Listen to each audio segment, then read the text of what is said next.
Okay, guys, NBA free agency is now 17 minutes away. Babe, if you hear me say that word one more time, are you actually going to kill me? NBA free agency.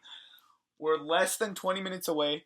And for my fifth video on this channel today, I'm going to give you guys which teams I think are going to be the most active teams in NBA free agency. By active, let me tell you what I mean. So every team has cap space. With the salary cap rising this year to $94 million, babe, $94 million. It went up that high. With salary cap rising, every single team virtually has cap space. Every team. What I mean by most active is who I think is going to be the most aggressive, who has the most to deal with, regarding free agents on their teams, and just who's going to try to make a splash. So first, let me start with my, teams that were close to making the cut but didn't really make it.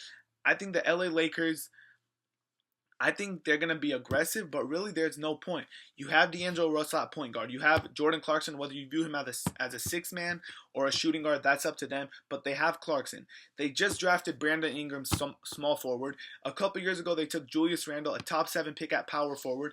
So I guess they could be aggressive looking for a center with Whiteside or maybe Biyombo, but for them to try to go after a DeRozan or Parsons or Barnes, I just don't think it makes sense, and it doesn't really fit their plans. So I'm going to put the Lakers at the bottom of this list just because I think they're going to be aggressive going after a big man. But I don't think they're going to, all the Laker fans, oh, go get DeRozan, go get Durant, go get this and that. It's not going to happen, guys. The Lakers are finally in rebuilding mode. They finally have their pieces in place, and I think they're going to develop their young players. One last team I have that didn't quite make the cut, but I'll still pay attention to them, the Oklahoma City Thunder. Considering they're going to re-sign Durant, in my head, they're going to bring Kevin Durant back. Giving him the max, babe, why do you look at me? Giving him the max, they have his bird rights. It doesn't count against the cap. So they will have money to spend with Oladipo, Russell Westbrook, Kevin Durant, Steven Adams, Enes Kanter. I think, and then head coach Billy Donovan, who coached at Florida. They're going to try to bring in Al Horford. I don't think they will get him. I don't think it'll happen. But that just seems like such a perfect fit. You slot Horford in at power forward to replace Serge Ibaka. Continue bringing Kanter off the bench. Boom. I don't want to say championship, but you add Oladipo and Al Horford. I don't think it'll happen, but if that were to happen, that would be a scary team right there. Now let's get to the teams who I believe will be really active. We'll start in the Western Conference. I have 3 teams to watch out for. Number 1, Portland. Portland needs a big. You have Damian Lillard. You have CJ McCollum. And then you have 2 free agents, both restricted, so I believe they'll bring one of them back, if not both, in Mo Harkless, underrated young player, and Alan Crabb, also underrated young player. And then they still have Al-Farouq Aminu, so I think small forward they're set, but you could improve that position. I think they'd be fine with whether it be Harkless, Crabb, who's a shooting guard but could play small forward, or Aminu. But if they had a chance to improve it, I think they will. I think they're going to go after Parsons or Barnes. I don't want to say Batum, although he would be a perfect fit, but he's just not going back there. But their biggest concern, you have Mason Plumlee, Myers Leonard up front, Ed Davis. I think you could definitely improve there. I think they're going to be really aggressive in trying to bring in Dwight Howard or Hassan Whiteside or maybe even Al Horford. I don't think they have a chance at getting Horford, but Whiteside or Dwight look like real possibilities. I'm not sure if they'll be able to lure one in, but I'm going to predict that they actually end up with either Whiteside or Dwight. So I think you got to look out for Portland, because after they made it to the second round of the playoffs, you got Damian Lillard, who's right about to hit his prime, and a ton of young players. CJ McCollum, the NBA's most improved. Now's the best time to bring in a star big man, and they got the money to do it, so why not? Portland, you should be really active in free agency. Dallas, first of all, when aren't the Mavericks active in free agency? Have the Mavericks ever heard of a rebuild? I honestly don't think the Mavericks know what the term rebuilding means. They won't stop. So you got Darren Williams, who's a free agent. I think they'd like an upgrade over Zaza Pachulia, who they've already made that well known. They're trying to get Whiteside. I read they were actually the front runners for Hassan Whiteside, which is weird considering that I thought he would stay in Miami. But now you have Dallas, who is a front runner for Hassan Whiteside. They also, if they strike out on Whiteside, I read they're going after Biyombo. At point guard, they're trying to get Mike Conley. They're trying hard for him. They're not going to bring Rondo back. And even if they're not able to bring in any big names, but Mark Cuban always finds a way to bring in some big names, like he did DeAndre Jordan. Oh wait, okay, maybe it was too soon for that. Sorry, Maverick fans. But I think Dallas is going to be really active in free agency, really aggressive, because they're going to re-sign Dirk. Dirk is 38 years old. You have to give him one last run. I'm not sure if they could do it with Golden State, Oklahoma City, and San Antonio in the West, but they're going to try. They're going to be really aggressive. The final team in the West that I think you have to watch out for, and this team, I don't think they're going to be that active, but you still got to keep an eye out for them. The Houston Rockets. Daryl Morey is one of the most aggressive general managers in the game. Dwight Howard is good as gone, so they're going to have a ton of money to spend. They're trying to get Al Horford, okay? Terrence Jones and Mo Yunus are both free agents, so they have extra money to spend, but they also have needs. So you have Harden, who's in his prime, and you were a Western Conference Finals team contending for a championship just 2 years ago. I don't think they're going to let this plan go to waste. I think they're going to try to build their team back up.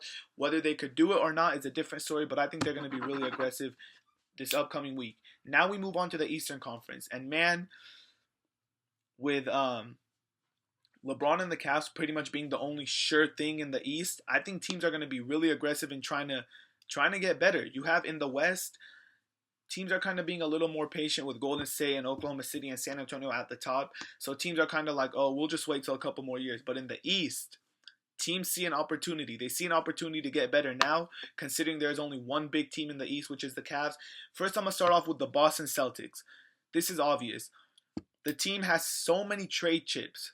We're not even talking cap space. Sure, they have a ton of cap space, but so does every other team. Their trade chips, I'm surprised they weren't able to flip them into a star on NBA Draft Night, but that's where free agency comes in. The NBA Draft Night is not the only day to make trades. You can make way more trades during this upcoming week. I think Boston, first of all, I believe they will get Dwight Howard or Al Horford. One of them, I think, ends up in Boston. It just makes too much sense. And then I don't know if they could do both of these things, but I think one thing happens for sure. If they're unable to sign Horford or Howard, they trade for a star. Vice versa. If they're unable to trade for a star, I think they land Howard or Al.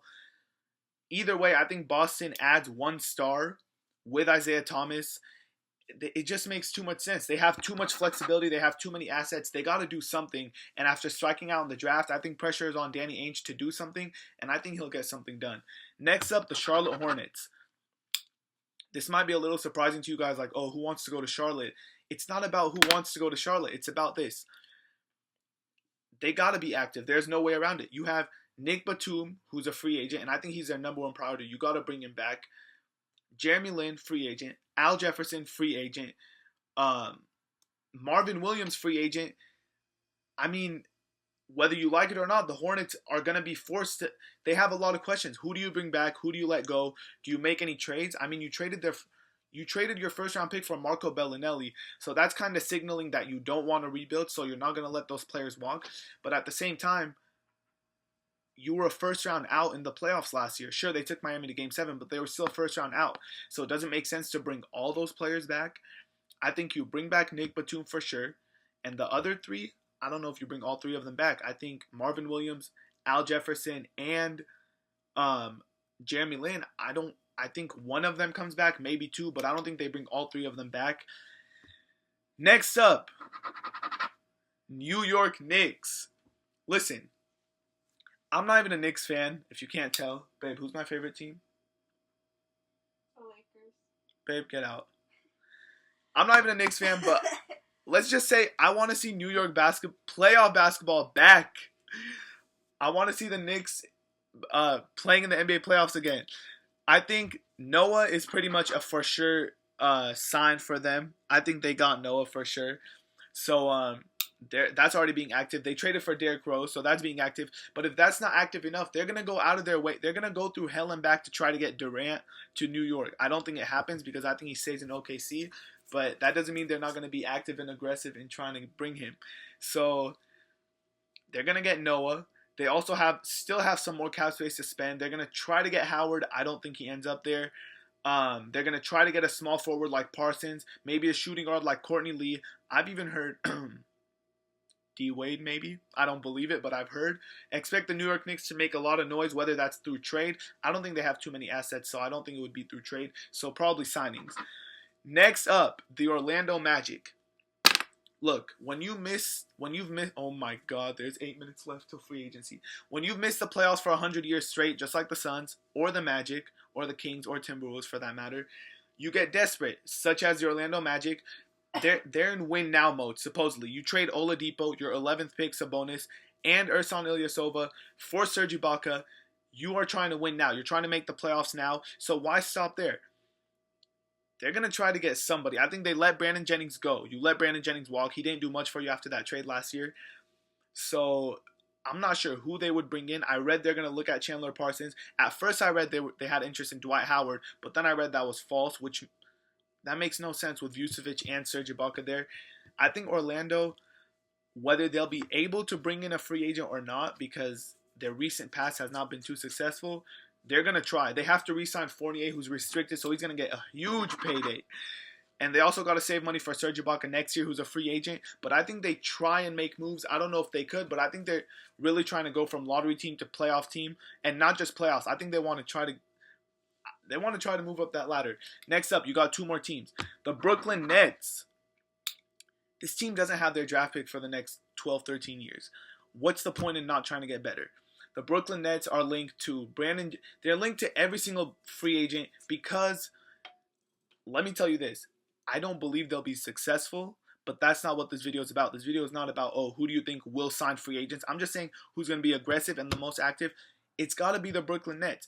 They have literally zero purpose. They have zero incentive to lose any games next year. They don't even have their pick. They waived Joe Johnson last year, so they have money to toy with. I don't know if they'll be able to bring anyone in, but they have to try to get better. You're in such a big market to lose that many games and not even have your first round pick. So it just makes no sense for them to be like, oh, whatever, we'll just wait till next year. They got to be active. I don't think they'll be successful bringing anyone in, but that's for them to know and them to decide, not me. Lastly, you have the Miami Heat. D Wade, free agent, everyone knows he's just re-signing in Miami. But just a couple of days ago, rumors came out that talks have kind of stalled between D Wade and the Heat. So that kind of puts them in an interesting spot. Luol Deng, free agent. Hassan Whiteside, free agent. Chris Bosh, health issues. He might have to retire. He might be good to go next year. We don't know. Doctors don't even know yet. He doesn't even know himself. So they got to be active in making some moves. I don't know. They're not going to be able to lure Kevin Durant. It's Pat Riley. He's always aggressive, whether it's trade or free agent signing. So you can expect them to make a surprising move that would shock us all. I can't tell you what it's going to be because, like I said, surprising move. But I think Miami has to be active. So they were a second round out last year or last month. You got to get better. Miami's not a small market. Their fans don't want to rebuild. So we'll see. But those are my teams who I think you could expect to be most active in this upcoming week.